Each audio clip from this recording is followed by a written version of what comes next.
আপনাকে আমি কতবার বললাম যে আমার 5টা উপদেশ মনে রাখবেন। আমি আব্দুর রাজ্জাক বিন ইউসুফ আপনার জন্য জাতিকে 5টা উপদেশ দিয়ে গেলাম। এক, আপনার জীবনের সবচেয়ে জরুরি কাজ কোনটা? এর চেয়ে জরুরি কাজ পৃথিবীতে নেই, সেটা হলো সালাত, নামাজ।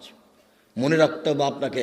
পৃথিবীবাসী, আমি আব্দুর রাজ্জাক বিন ইউসুফ আপনাদের দ্বীনি ভাই হিসাবে মহিলা পুরুষ সকলকে বলে যাচ্ছি, মানুষের জীবনের সবচেয়ে জরুরি কাজ পৃথিবীতে, কাজ হিসাবে, কর্ম হিসাবে এর চেয়ে জরুরি কাজ পৃথিবীতে নাই। সেটা কি? সালাত। জীবনে এর সাথে কোনোদিন আপোষ করিয়েন না। একে শক্ত হাতে দমন করবেন, টাইম হলে আদায় করতে হবে, যত সমস্যা থাকে। কোনো দিন 5 মিনিটের জন্য এর সাথে আপোষ করবেন না। এর চেয়ে জরুরি কাজ পৃথিবীতে নেই। 2, দ্বিতীয় পৃথিবীতে জরুরি কাজ হালাল রুজি। আপনাকে আমি ব্যাংকে লোন নিয়ে ব্যবসা করতে বলিনি, কোনোদিন বলিনি। চকলেট দিয়ে ব্যবসা করতে বলেছি, তাহলে লোন নেওয়া লাগবে না। চকলেট দিয়ে যদি আমি ব্যবসা করি তো লোন নেওয়া লাগবে না। লোন এত খারাপ, লোন এত খারাপ, লোন এত খারাপ যে লোন যেন আমি না করি, এই জন্য আল্লাহর নবী দিন রাত পরিত্রাণ চাইতেন। সালাম ফিরার পূর্বে এমন কোনো দিন জীবনে একটা দিন ঘটেনি যে এই দোয়া বলেননি। দোয়ার শেষ বাক্যটা হচ্ছে আল্লাহুম্মা ইন্নী আউযু বিকা মিনাল মা'সামি ওয়াল মাগরাম।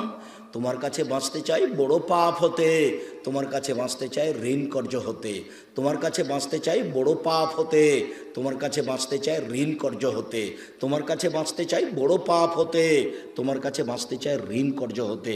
এই বাক্যটা না বলে তিনি কোনোদিন সালাম ফিরেননি। এ কথা আয়েশা রাদিয়াল্লাহু তাআলা আনহা বলেন, হাদিস বুখারী মুসলিম। আর আপনি ব্যাংকে চাকরি করেন, এটাই খারাপ। আবার আপনি 30 লাখ টাকা লোন নিয়ে বাড়ি করলেন, ছেলে মেয়ের জন্য রেখে চলে গেলেন, আর জাহান্নামের যা মরার সাথে সাথে আপনাকে কবরে গুতাইতে লাগলো। আপনি একটু কিছুই বুঝলেন না, হুঁচলার মতো দিন কাটাচ্ছেন। চাঁপানেগঞ্জের ভাষাতে যে বুদ্ধি দিয়ে কাজ করে না, ওকে বলে হুঁচলা, মোটা বুদ্ধি। একটু বিবেচনা করতে হবে না? এমনি তো বোকামির পরিচয় দিয়ে ব্যাংকে চাকরি করতে গেছেন। আমি তো বলেছি এই বাংলাদেশের মাটিতে এমন কোনো ব্যাংকিং ব্যবস্থা নেই, এমন কোন ব্যাংক নেই যেখানে চাকরি যায়। দেখি কোন মায়ের বেটা প্রমাণ করতে পারে। ব্যাংকে টাকা রাখা আর ব্যাংকে চাকরি করা দুটো এক নয়। সম্মানিত দিনী ভাই বোন, মানুষের জীবনে সবচেয়ে জরুরি কাজ হালাল রুজি। শ্বশুরের কাছে টাকা নিয়ে জীবিকা নির্বাহ করবেন না, ও কথা পুনরায় বলা লাগবে না। শতবার বলেছি যে যৌতুকের টাকা দিয়ে চাউল কিনে ভাত খেয়ে ইবাদত কবুল হবে না। ভিক্ষা করার টাকা দিয়ে চাউল কিনে ভাত খেয়ে ইবাদত কবুল হবে। আমি ভিক্ষা করব কেন? আমার গায়ে শক্তি আছে, কাজ করে খেতে পারি। তবুও ভিক্ষা করা টাকা দিয়ে চাউল কিনে ভাত খেয়ে ইবাদত কবুল হবে। যৌতুকের টাকা দিয়ে ভাত খেয়ে ইবাদত কবুল হবে না। চাউল কিনে ভাত খেয়ে ইবাদত কবুল হবে না। ওটা হারাম টাকা।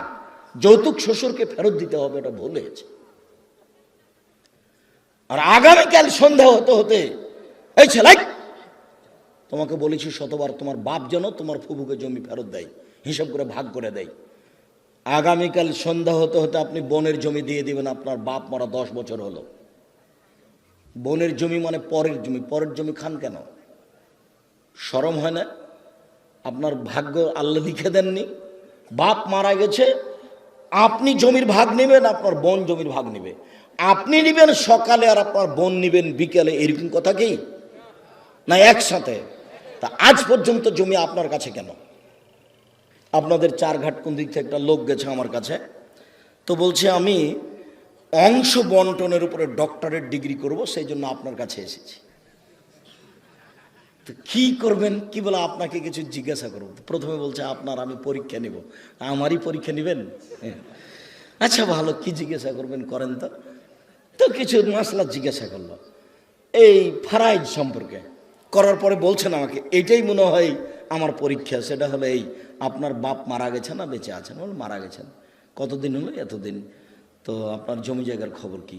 তা আমি বললাম যে আমার বাপকে মাটি দিয়ে এসে আগে জমি ভাগ করেছি, তারপরে খাওয়া দাওয়া। খাওয়ার আমরা আগে খাইনি, আগে জমি ভাগ করেছি তারপরে খাওয়া। যদিও জমি আমি একটু চিনি, আমার ছোট ভাই চিনে না। আমরা কোনোদিন জমিতেই যাইনি।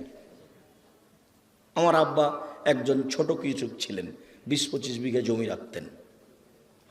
যখন পশ্চিমে থাকতাম তখন বলতো ধান বিক্রি এত টাকা, কালাই বিক্রি এত টাকা, সরিষা বিক্রি এত টাকা, পেঁয়াজ বিক্রি এত টাকা, মোট 1000 টাকা পাঠালাম। তখন আমি ভাবতাম যে আমার আব্বাকে 1000 টাকা সংগ্রহ করতে অনেক পরিশ্রম করতে হয়েছে। ওই কথা আমার এখনো দিনের মতো মনে পড়ে। আমার আব্বা আমাকে বলতেন যে আমি যতদিন বেঁচে আছি ততদিন তোমাকে জমিতে যেতে হবে না, কোনো কাজ করতে হবে না, যদি কাজ করে খেতে হয় তাহলে আমার মরার পরে। আমার এই বাপের আমার এই বাক্যটা আমি ভুলতে পারি না, যে তোমরা যদি কাজ করে খাওয়াই লাগে তা আমার পরে খাও, আমি যতদিন আছি তোমরা ততদিন এই জমি জায়গাতে যায়ও না। শুকরিয়া, জাযাকুমুল্লাহ খায়র। যেটা বলছিলাম হালাল রুজি, 3 কোরআন তেলাওয়াত, 24 ঘন্টায় একবার কোরআন মাজিদ তেলাওয়াত করবেনই, করতেই হবে, নাহলে কোরআন বিপক্ষে চলে যাবে। বেশি না পড়লেও কি বলেছি সূরা ইখলাস 3 বার পড়েন, একবার কোরআন মাজিদ পড়ার সমান নাকি হবে। কেন পড়েননি আজকে বলেন তো যে আমি পড়েছি? বলেন, এই ছেলে তুমি লাভ দিয়ে বলো যে আমি পড়েছি, একটু হিসাব হয় না কেন? কেন পড়তে পারেন না? কেন পড়তে পারেন না? কি আছে সমস্যা যে পড়তে পারেন না? কেন পড়বেন না? সূরা ইখলাসটা আপনি 3 বার কেন পড়বেন না? নিজেকে মানুষ মনে করেন না? নিজেকে গরু ছাগল মনে করেন? বুঝেও বুঝে না ওরা চক্ষু, বুঝেও বুঝে না ওরা অন্তর আছে বুঝে না, দেখেও দেখে না ওরা চক্ষু আছে দেখে না, শোনেও শোনে না ওরা কান আছে শোনে না। উলায়েকা কাল আনাম, তারা পশু প্রাণীর মতো, তারা গরু ছাগলের মতো, তারা কুকুর শ্রীগলের মতো, বাল হওয়া জাল বরং তার চেয়ে খারাপ। নিজেকে গরু ছাগল মনে করেন, পশু প্রাণী মনে করেন? কেন আপনি পড়েননি কোরআন মাজিদ আজকে? অন্তত সূরা ইখলাসটা কেন পড়েননি? এটা হলো 4 নম্বর। 1 সালাত, 2 রুজি, 3 কোরআন তেলাওয়াত, 4 দুইজন যেখানে বসে আছে সেখানে বসবেন না। ওখানে বসে ওরা একজনের বদনাম করছিল, আপনি গিয়ে যদি বলেন হ্যাঁ ঠিক বলেছিস, আসলেও খারাপ, এখন কি হবে? তাহাজ্জুদ সারা জীবনে যা পড়েছেন ওইটা যদি এক পাল্লায় দেওয়া হয়, আর ঠিক বলেছিস আসলেও খারাপ এই বাক্য যদি এক পাল্লাতে দেওয়া হয়, পুরো জীবনের তাহাজ্জুদ হারিয়ে যাবে। আপনি বলতে পারেন, বুঝতে পারেন ল্যাংটা মেয়েকে দেখছি আর গল্প জমাচ্ছি, এটা কত বড় খারাপ, আর মানুষের বদনাম কানে শুনছি, এটা কত বড় খারাপ, আপনাকে আমি বুঝাতে পারি না। 4 জন যেখানে, 2 জন যেখানে বসে আছে সেখানে বসবেন না। 5 ছেলে মেয়ে স্ত্রীর উপরে হন কঠোর, খুব কঠোর, চোখ যেভাবে ঘুরে বউ সেভাবে চলে, তার নাম ক্ষমতা। আহাল পরিবারের উপরে খুব কঠোর হতে হবে, শক্ত হাতে পরিবারকে দমন করতে হবে, নইলে তাহাজ্জুদে আপনি টিকতে পারবেন না। শেষে দেখা যায় বেটির কারণে বইয়ের কারণে জাহান্নাম হয়ে গেছে। শতদিন বলেছি, আল্লাহ নবী বলছেন 3 শ্রেণীর মানুষ জাহান্নামে যাবে। তার 1 শ্রেণীর মানুষ হচ্ছে মধুমিনুল খামর, যারা নিয়মিত বিড়ি তামাক জর্দা সিগারেট গুল নেশাদার দ্রব্য খায় পান করে, তারা জাহান্নামে যাবে। একটা ছেলে বলছে, আব্দুর রাজাক সাহেব আপনি যে বিড়ি সিগারেট সব সময় বলেন, তো বিড়ি সিগারেট হারাম তার দলিল কোথায়? তো দলিল সরাসরি আছে, আল্লাহ রাসূল বলছেন মাস কারা কাসিরহু ফাকালিলুহু হারাম। যেই জিনিসটা বেশি খেলে বিবেকের ক্ষতি হবে, তার কম, তার একটা কণাও হারাম।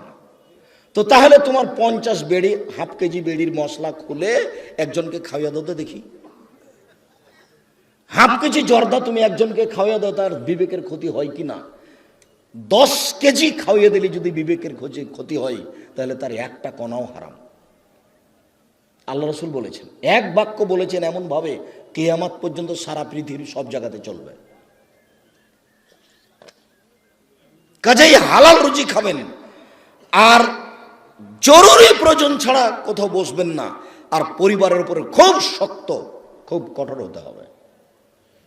সম্মানিত দিনী ভাই বোন, এই 5টা উপদেশ থাকছে। বলছিলাম আমার দিনী বোনদের ব্যাপারে একটু অনুরোধ জানাচ্ছি। দেখুন, 4টা কাজ করতে পারলে আপনার জন্য জান্নাতের সব দরজা খোলা। আপনি 4টা কাজ করেন, জান্নাতের যে কোনো দরজাতে যেতে পারবেন। আমি বলিনি এই কথা মুহাম্মদ সাল্লাল্লাহু আলাইহি সাল্লাম বলেন। 1 সলাত খামসাহা, 5 ওয়াক্ত সালাত আদায় করুন। এই ছেলে, তোমরা ওখানে ভাবে দাঁড়িয়ে কেন? বসো। দিনী ভাই বোন, আমি আপনাদেরকে অনুরোধ করছি, আপনারা দয়া করে দোকানপাটে কেউ থাকিয়েন না, রাস্তাঘাটে চলাচল করিয়েন না। এখন কোনো কাজ করার প্রয়োজন মনে করেন না। আপনার আমি কিছু না কিছু উপকার করবো ইনশাআল্লাহ। আপনিও যেমন কষ্ট করে এসেছেন, আমিও তেমন কষ্ট করে এসেছি। আমি 7:30 8টার দিকে বাসায় পৌঁছেছি। বরিশাল বরগুনায় ছিলাম রাতে। বরিশাল বরগুনা থেকে আমি রাতে বক্তব্যের পরে যাত্রা আরম্ভ করে সকাল 8টার দিকে আমি প্রতিষ্ঠানে পৌঁছেছি। এটা নিয়ে আমার কোনো খেয়ালই ছিল না। এশার সালাতের পরে অবগত হয়ে আমি আসলাম। আমি কষ্ট করে এখানে এসেছি, আপনি চায়ের স্টলে বসে থাকবেন? আপনাকে আমি মানুষ মনে করব? কেন আপনাকে আমি মানুষ মনে করব? আল্লাহ আপনাকে পশু প্রাণী বলছেন, আমি কেন বলবো? আপনি পশু প্রাণীর মতো। পশু প্রাণীর মতো না হলে আমি দিনের কথা বলছি, আপনি ওখানে বসে থাকবেন কেন? সম্মানিত দিনী বোন, এদিকে শোনেন। এই মেয়ে শোনো, 1 5 ওয়াক্ত সালাত, 2 সমাত শাহরাহা, রমজান মাসে রোজা সেম, 3 আতাক বালাহা, স্বামীকে মেনে চলা, তিতে লাগলেও মিঠা লাগলেও মেনে চলতে হবে, 4 জেনায় লিপ্ত না হওয়া। এই 4টা কাজ করবেন, জান্নাতের সব দরজা খোলা। 4 নাম্বার জেনা। জেনা যদি হয়ে গিয়ে থাকে তাহলে এখন থেকে কান্নাকাটি করেন। যদি আপনি খালেস অন্তরে কান্নাকাটি করতে পারেন দিন রাত, তাহলে আল্লাহ জেনার পাপটাকে নেকি দিয়ে পূর্ণ করে দিবেন। আর আল্লাহ ওয়াদা করেছেন আপনার সাথে, অনাহা নাফসা আনিল হাওয়া ফাইনাল জান্নাত হিয়াল মাওয়া। পৃথিবীবাসী মনে রেখো, আল্লাহ তাআলা বলছেন, পৃথিবীবাসী মনে রেখো, তোমরা যদি অশ্লীল কাজ থেকে নিজেকে বিরত রাখতে পারো, আমি আল্লাহ তোমাকে জান্নাতুল মাওয়া দিয়ে দিলাম। ওটা তো আল্লাহর ওয়াদা। আপনি অশ্লীল কাজ বন্ধ করেন, জান্নাতুল মাওয়া আপনার জন্য প্রস্তুত আছে। এটা মানুষে বলেননি, এটা নবী বলেননি, এটা সরাসরি আল্লাহ বলছে। অতএব যদি কারো জেনা হয়ে গিয়ে থাকে, বন্ধ করেন, আপনি ভালোর মধ্যে চলে যাবেন। স্বামীর সাথে ভালোভাবেই চলতে হবে। আপনার স্বামী আপনাকে গালি দেয়, এ কথাই ঠিক। আপনার স্বামী আপনাকে মারে, এ কথাই ঠিক। আপনার স্বামীর মুখ খারাপ, এ কথাই ঠিক। এর পরেও কোনো উত্তর না করে পাথর হয়ে এই সংসার করেন, এটাই আমার পরামর্শ। আমি আপনার দিনী ভাই হিসেবে আপনাকে আমি পরামর্শ দিচ্ছি, যেহেতু 2-1টা ছেলে মেয়ে হয়ে গেছে, আপনি এই সংসার করেন, ওর সাথে কথা বলেন। সপ্তাহ সপ্তাহ কথা বলেন না, রান্না বান্না করে ছেলের হাতে মেয়ের হাতে দিয়ে পাঠান। আর 1 গ্লাস পানি চাইলে সামনে গ্লাসটা রেখে ঠ্যাক্কস করে রেখে দুদিকে হেঁটে চলে যান। এভাবে সংসার করলে আল্লাহ অসন্তুষ্ট থাকবেন, পরকাল জাহান্নাম হয়ে যাবে। এই সংসার করতে হবে না। আমার কথা আপনি মেনে চলেন, কষ্ট হোক, মুখ বন্ধ করেন, প্রতিবাদ করিয়েন না, তার সাথে মিশে চলেন, তার পায়ের নিচে দুনিয়া শেষ করে দেন, তাকেই ভালোবেসে দুনিয়া শেষ করে দেন, আপনার জন্য ভালো হবে, জান্নাত হবে। শেষ পর্যন্ত যদি বুঝেন যে সংসার হবেই না, তাহলে এভাবে ঝুলন্ত থাকতে হবে না, আপনি খোলা করে নেন। যে কোনো মহিলা যে কোনো স্বামীর সাথে খোলা করতে পারে যে আপনার সাথে থাকবো না, চেয়ারম্যান সাহেবরা ঠিক করে দেন, কাজী সাহেব ঠিক করে দেন, আমাকে একটা খোলা তালাক লিখে দেন, আমি আমার স্বামীর ভাত খাবো না।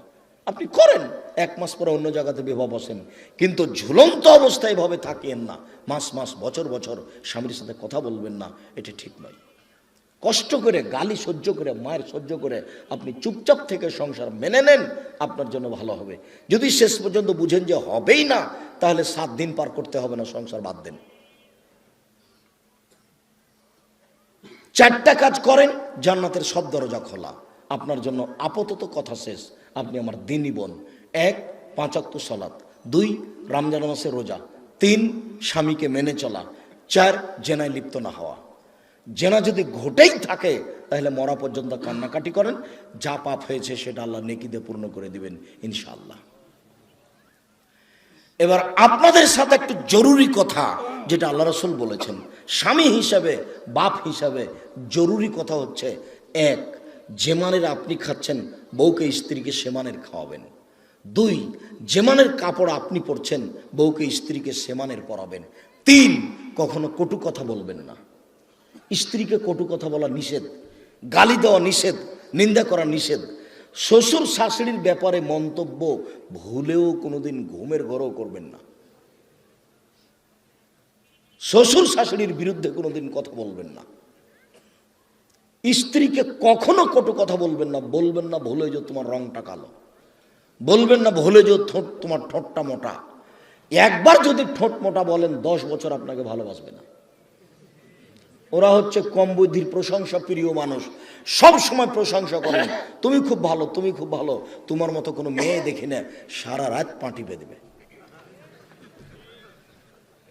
তার কাছে সেবা নেওয়ার চেষ্টা করেন, কটু কথা বলিয়েন না। 4, মুখের উপরে মারবেন না, কোনো সময় না, মুখের উপরে মারবেন না। গালে থাপ্পড় মারবেন না, আল্লাহর নবী নিষেধ করেছেন কঠিনভাবে। 5, ওলা তাত্র খাইল্লা ফিল বাইতে, নিজের বাড়ি ছাড়া কোথাও থাকতে দিবেন না। যেতেই পাবে না খালার বাড়ি, ফুফুর বাড়ি, মায়ের বাড়ি, নানির বাড়ি, কোনো বাড়ি যেতে পাবে না। বিবাহের বাড়ি তো অসম্ভব হতেই পারে না। দাওয়াত দিয়েছে আপনি যাবেন, আপনার ছেলে যাবে, আপনার বউ যাবে কেন? বিবাহের বাড়িতে গেলে স্বামীর সংখ্যা বেশি হয়ে যায়। কমিউনিটি সেন্টারে যাওয়ার কোনো প্রশ্নই আসে না, বাজারের তো কোনো প্রশ্নই আসে না। পুরুষের পরিচয় দিবেন, কই আমরা তো কোনোদিন বাজারে যাই না, আমরা তো বেঁচে আছি দুনিয়াতে। আমাদের আহাল পরিবারের তো কোনো সময় বাজারে যায় না, আমরা তো আছি দুনিয়াতে বেঁচে। আপনার বউ কেন বাজারে যাবে? কেন? কাপুরুষ আপনি? বেটা মরে গেছে, স্বামী মরে গেছে, আপনি মারা গেছেন, আপনার ছেলে মারা গেছে, কেন আপনার বউ বাজারে যাবে? নিজেকে পুরুষ মনে করেন না? এই 5টা জিম্মেদারি পালন করবেন। 5ম নম্বরটা খুবই শক্ত। এটাই ছিল 5টা উপদেশের শেষ। স্ত্রী পরিবারের উপর কঠোর হতে হবে, আপনার কথাই চলবে এই বাড়িতে। তাকে কোনোদিন কাপড় কিনতে দিবেন না যতদিন পর্যন্ত না বুঝেছে যে আপনি মোটা কাপড় কিনলো আমার কাছে মিঠে, চিকন কাপড় কিনলো আমার কাছে মিঠে। যতক্ষণ পর্যন্ত আপনার স্ত্রী এইটা না বুঝেছে ততক্ষণ পর্যন্ত সংসারে শান্তি আসবে না। আপনার প্রত্যেকটা কাজের উপরে তাকে খুশি থাকতে হবে যে আপনারটা ভালো, আমার ভালো।